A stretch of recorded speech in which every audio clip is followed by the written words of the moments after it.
जरा सोचो, तुम एक आईसीयू में हो, तुम्हारी आंखें तो खुली हैं मगर तुम कुछ बोल नहीं पा रहे हो। हॉस्पिटल्स की मशीन तुम्हें जिंदा रख रही है और तुम्हारा मन अंदर से चीख रहा है मुझे छोड़ दो, पर कोई तुम्हें सुन नहीं पा रहा है। यही हालत थी अरुणा शानबॉग की 1973 में।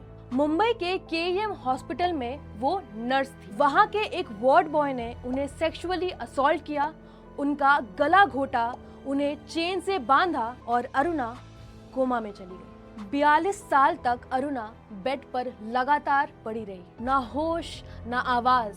उनका शरीर एक जिंदा लाश की तरह बन चुका था। इसे देखते ही 2011 में पिंकी विरानी ने कोर्ट से कहा कि ये अब और जिंदा नहीं रह पाएंगे, क्यों ना इनके कष्ट को पूरी तरीके से खत्म कर दिया जाए। अरुणा लाइफ सपोर्ट पे नहीं थी, इसलिए यूथनेसिया को अलाउ नहीं किया जा सकता है। इसलिए कोर्ट ने एक बहुत बड़ा फैसला लिया कि पैसिव यूथनेसिया यानी कि मशीन को हटा देंगे। ये अब लीगल है इंडिया में। 2018 में एक नया केस हुआ, कॉमन कॉज जो एक एनजीओ है वर्सेस यूनियन ऑफ इंडिया।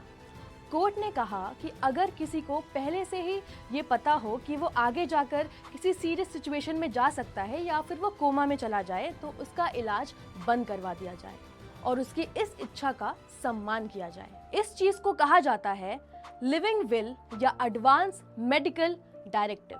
अब आपके मन में ये सवाल आ रहा होगा कि आखिर ये लिविंग विल क्या है।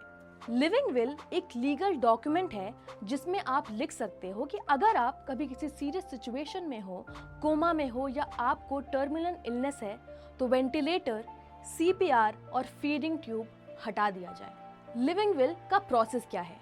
2023 के हिसाब से आपको 2 गवाहों के सामने लिविंग विल को साइन करना पड़ता है। दूसरी चीज, नोटरी या मजिस्ट्रेट के सामने आपको विल को साइन करवाना पड़ता है। अगर फ्यूचर में पेशेंट अनकॉन्शियस हो जाता है तो हॉस्पिटल एक मेडिकल बोर्ड बनाता है, फिर डिस्ट्रिक्ट कलेक्टर की परमिशन से एक्शन लिया जाता है। आज भी हम में से कई लोग, ज्यादातर मिडिल क्लास, इस विल से बिल्कुल भी अवेयर नहीं है। मुंबई के हिंदुजा हॉस्पिटल सबसे पहला हॉस्पिटल है जो लिविंग विल क्लिनिक चला रहा है, जहाँ पे लोगों को हेल्प मिलती है विल बनाने में, नोटरी करने और रजिस्टर करने में। अगर हम अपने जिंदगी के फैसले खुद ले सकते हैं तो मरने का भी अधिकार हमें मिलना चाहिए। It's not about death, it's about dying with dignity. ऐसे और कंटेंट देखने के लिए वेंट को फॉलो करिए, हमारे इस वीडियो को लाइक करिए और शेयर करिए और देखते रहिए वेंट लेट इट आउट।